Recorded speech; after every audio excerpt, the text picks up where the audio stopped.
in the actual ring itself, like in the main event, I suppose, because I did watch everything else. Got obsessed with Jamieson for quite a while, which is a weird character to get obsessed with. I don't think I've seen much of him before. Has he been in before? No, I don't. He obviously didn't make a WrestleMania. Yeah. He was not someone. I mean, I don't really quite know who he is. Well, it's just like a geeky kind of like an NHS spectacle kind of. I think he was someone who worked in the office, and they just sort of went, "Oh, you'll be a hilarious character." Yeah, slightly anti-Semitic, slightly kind of like little wormy boy. But they put him with the bushwhackers, and Jameson and the bushwhackers. What? This doesn't like link up in any way. Why are they friends? Oh, he's just a great bloke. All right, is that how you choose your managers? Pricks? Yeah. How do you choose all your friends? You got a fucking questionnaire? No. I watched because I want to know about this man. I watched a bit of WWF Primetime. Vince was helming this one, and Bobby Heenan does a great bit of acting, selling a shit gag, like a shit dad gag. He basically Jameson comes on screen, immediately starts choking on some food that I don't even think we see him eat. He just starts going, "Oh, I'm choking," and then Hacksaw gives him the Heimlich maneuver, and he goes to hospital. And then later in the show, Heenan gets a phone call, and he gets some bad news, and he's like, "Oh, guys, Bobby Heenan, we're on the air." Oh man, okay. We're on the air. What's the matter with you? I got some bad news for everybody. What? I got some bad news for the people out there too. You know,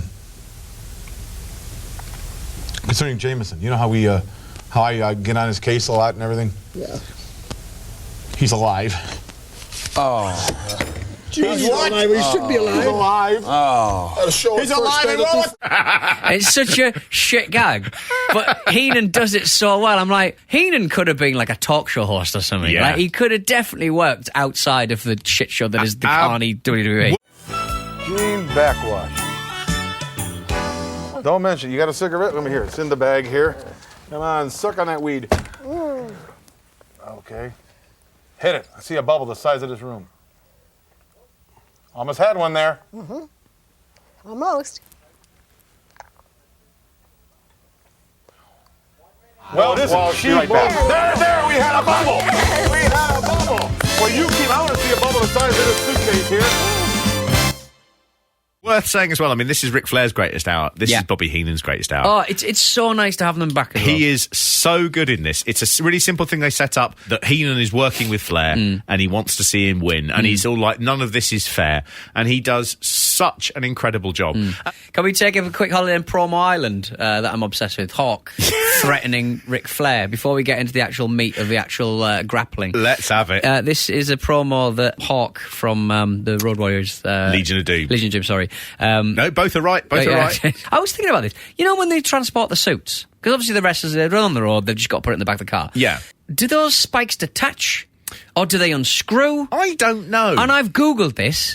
And can anyone shed some light on whether the spikes detach, unscrew? Because they seem to be made of polystyrene, but they'll need to be repainted if they scuff. So you'd need to you couldn't lay them down anywhere because they're spiky. They'd have to be removed. It's actually a really, really good Boring thing. question. If you're thinking of becoming a professional wrestler, don't be like Ric Flair with that big, massive robe that's going to fill a bag on its own. Don't be like the Legion of Doom with the sharp things you've got to do and you've got to have your makeup. Don't bring a macaw. Be like Big Cat Curtis shoes. Yeah. And borrow a pair of things from your local swimming pool, a pair of shorts that have been left behind by a pensioner. That's my gimmick. Anyway, Hawk from Road Warriors / Legion of Doom threatening Ric Flair in a promo that I cannot get enough of. There's one part of our bodies that's soft, and it ain't soft all the time, if you catch my meaning. Ric Flair! New York City, Ric Flair! You're gonna find out what hard is all about! Because from the time I get in the ring with you, Guppy, it's gonna be a hard night, all night long. And you can forget about your limousines, your pretty girls, and your diamond rings. Cause they don't mean diddly-do squat when I get done with you. When I get done with you, Space Mountain will be closed for repairs. Tell him, Paul. He's going to rape Ric Flair. Do you think Paul's just going, tell him? Tell him you're sorry? Tell him you don't mean it? Tell him you've really, really misjudged this promo? Yeah, Paul. Getting thrown that suicide ball. Wow. Tell him, Paul. Why did you sell us so I wanted to rape Ric Flair? Literally, don't include me in this because I feel like you're Accessory to tainting me. This is awful. Really, actually, worth pointing out, Legion of Doom were also on this Royal Rumble with the Natural Disasters and the Beverleys and the Bushwhackers. It was brilliant. The New Foundation and the Orient Express, really cleverly in this, they limited the number of tag team wrestlers who you knew would never win the championship. Right. The only one in there is Jerry Saggs of the Nasty Boys. Nasty Boy Brian Knobbs, his partner, is not there. And the reason for that they give is that he had a separated shoulder. In fact, he'd been involved in a fight and he'd ended up getting stabbed in the chest by 3 lads. But that was not something they wanted to say, so they took him out and they put in Haku! Yay! Woo! A man who will never get stabbed by any man. Unless it's a surgeon. And stab him. You can try and stab him and watch the knife just bend and buckle in his impenetrable flesh. And no, that's the last thing you'll see. Not just the last thing you'll see. He will kill you, and then when you go either to heaven or hell, he will be waiting. With Skinner, who is an expert on skinning things, to skin you one more time. Wouldn't it have been good if they'd have done a massive swerve and the last man out had been Skinner and he just pushed Ric Flair out really weakly? One. Talking of people who really struggle with language. Yeah. This is one of the great promos in the Royal Rumble 92 where they get everyone to talk about their chances of winning the WWF title. They even get Repo Man to do one. Imagine WWF champion Repo Man. I mean, you might as well just set fire to your company. When Repo gets kicked out, he doesn't win, by the way. Let me make this very clear. Guys, if you hate spoilers, I've got to tell you, Repo Man does not win Royal Rumble 92. Always next year, Repo Maniacs. When he falls out of the actual ring, he does a wonderful, funny burglar on the prowl act. He's like, ooh, I'm going to rob some houses. Repo Man used to be Demolition Smash, where he was a really hard man. And there's Repo Man. Again, I hated him when I was younger, watching him, because he just was rubbish. And the gimmick was crap. And he was always annoying, because he wasn't just a wrestler. He would always be trying to steal, like, Tatanka's headdress or something. Like, oh, God. And he'd go, what's mine is mine, and what's yours is mine, too. You know, fuck off. Do an armbar, you prick. Repo Man. All right. What is this? He's on a bicycle. Arriving here in this arena on a bicycle. He got a bicycle. He got a bicycle from somebody. Who would be riding a bicycle in this arena? I don't know. Where did that come from? Wait a minute, Repo Man. What's with the bike? Gee, I gotta tell you, I love my job. You're not gonna believe this. Just a couple of blocks away, I met this kid.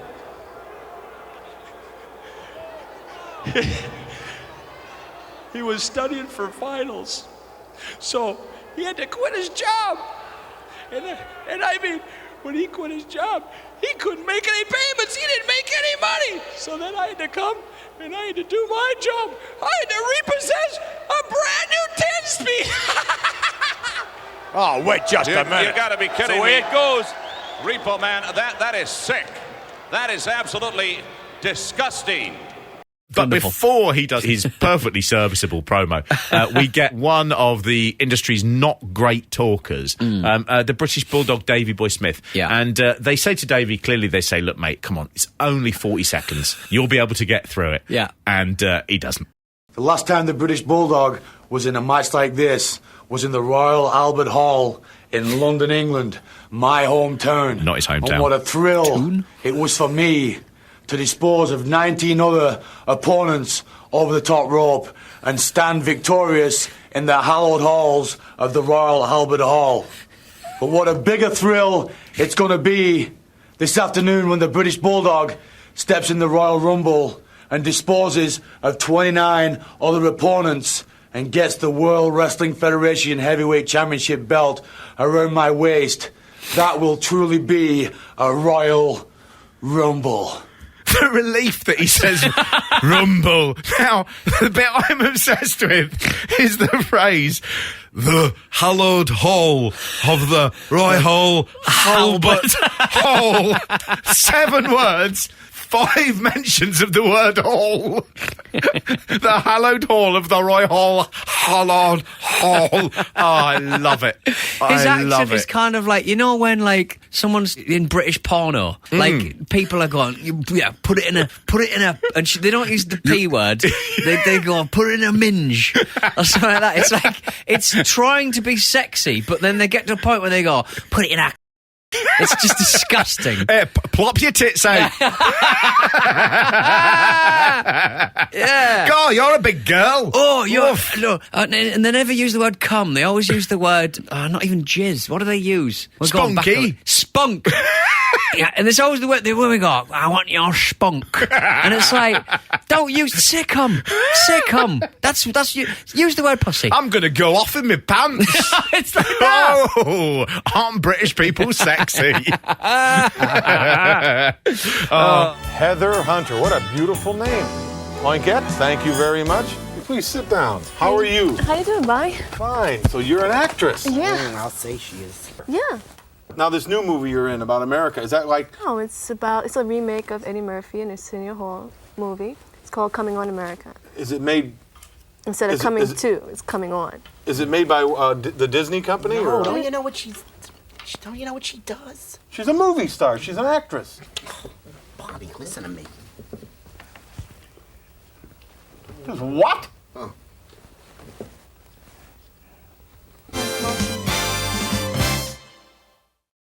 Oh, wonderful. Poor old Davey Boy Smith. Yeah. He really struggles, but he's good in this. He's London, my hometown. Fucking hell, Davey. I've had a go at this about how they always say Leeds, and it's Goulburn in Lancashire. Yeah. And they could just go from Lancashire, and he's always billed as Manchester or Leeds or Wigan. And just to hear him going, in London, my hometown. Well, he knows he's got to say hallowed halls of the Hoyle Halbert Hall later on, so he's conserving his energy. I tell you what, you see that, are British people terrible at this sort of thing? No, they're not. No. Because on this, in a Coliseum home video exclusive, the 2 biggest legends in wrestling history finally meet. It's Ric Flair interviewed by Lord Alfred Hayes. And now, let's join His Lordship, Alfred Hayes. I've managed to get myself into the dressing room of Ric Flair for this Coliseum video exclusive. Tell me, Mr. Flair, how did you fare in the Royal Rumble draw? Well, Lord Alfred, I drew number 3. To a lot of people out there, they'd say, my God, what a disadvantage you go in at.